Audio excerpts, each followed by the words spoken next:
Assalamualaikum warahmatullahi wabarakatuh. Teman-teman sekalian, hari ini kita akan mengupas satu sesi yang berjudul mengenal konsep gender.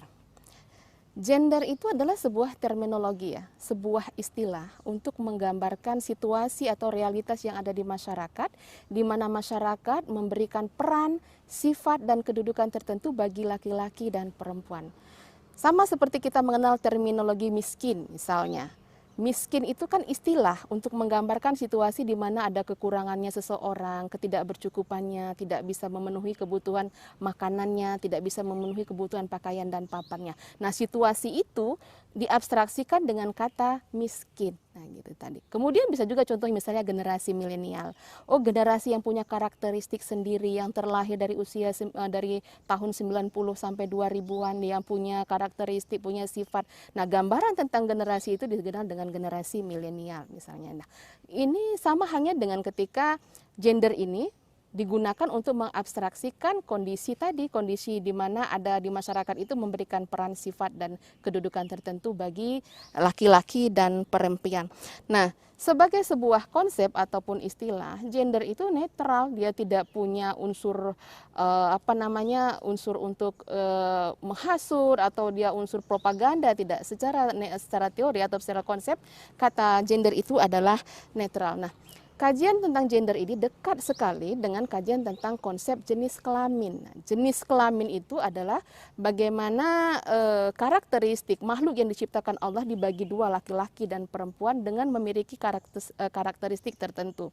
Nah, perbedaan laki-laki dan perempuan yang diciptakan Allah itu adalah dari sisi biologis, di mana laki-laki punya karakteristik bahwa dia memiliki alat vital yang disebut dengan zakar, kemudian dia juga punya fungsi sperma untuk membuahi. Nah, sementara yang perempuan diberikan oleh Allah dengan ciri khas dia memiliki rahim, dia bisa melahirkan, dia punya siklus menstruasi, dia punya payudara yang bisa menyusui. Jadi ini fungsi-fungsi dan karakteristik secara biologi yang diberikan Allah kepada makhluk laki-laki dan perempuan, dan ini yang disebut dengan konsep jenis kelamin. Nah, konsep jenis kelamin kerap sekali dianggap sama dengan konsep gender, dan pada tataran tertentu ini bisa membingungkan dan berakibat pada ketidakadilan. Nah, jadi sering sekali bahwa konsep gender dan konsep jenis kelamin disamakan. Sebagai contoh, peran perempuan dalam masyarakat tertentu sering sekali dianggap adalah peran domestik, mencuci piring, mencuci kain, memasak, dan mengurus anak itu adalah peran perempuan. Nah, itu peran yang sebenarnya bukan diciptakan oleh Allah, karena yang diciptakan oleh Allah itu adalah yang biologis, yang jenis kelamin, dan itu kodrat. Nah, tetapi bagi masyarakat itu kemudian dilekatkan bahwa kodratnya perempuan adalah mencuci piring, kodratnya perempuan adalah memasak, dan kodratnya laki mencari nafkah. Ketika kemudian ada lelaki yang memasak, dianggap dia melanggar kodratnya. Ketika ada perempuan yang kemudian dia aktif di masyarakat, dianggap dia melanggar kodratnya.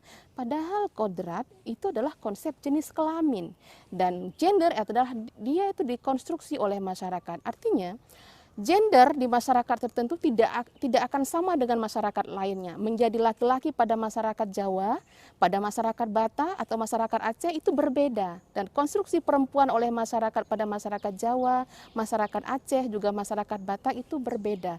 Kenapa? Tidak mungkin kita mengukur apa yang menjadi peran laki-laki dengan konstruksi budaya Batak untuk menilai bagaimana perempuan atau laki-laki Aceh, karena dia berbeda. Nah, dan juga berbeda dari segi waktu.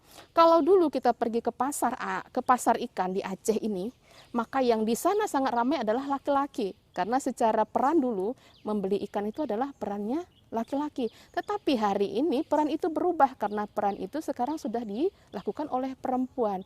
Ini yang disebut dengan peran itu berubah dari masa dan waktu. Peran juga bisa tidak sama dari kelas sosial.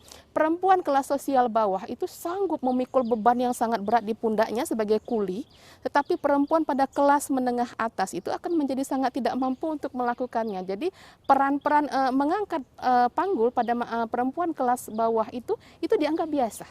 Tapi mengangkat panggul pada perempuan kelas menengah ke atas itu dianggap, oh itu sudah perannya laki-laki, bukan sudah menjadi perannya perempuan. Sehingga konstruksi peran, konstruksi sifat, konstruksi kedudukan itu adalah kerjanya sosial, budaya, masyarakat, dan dia mengkonstruksikan how to be a man, secara ideal, how to be a woman secara ideal, dan itu adalah nilai norma sosial budaya yang kemudian membentuknya. Jadi inilah penegasannya bahwa konsep gender dekat dengan konsep jenis kelamin, tapi keduanya bukan hal yang sama, karena konsep jenis kelamin itu adalah kodrat, itu define dari Allah dan tidak akan mungkin berubah.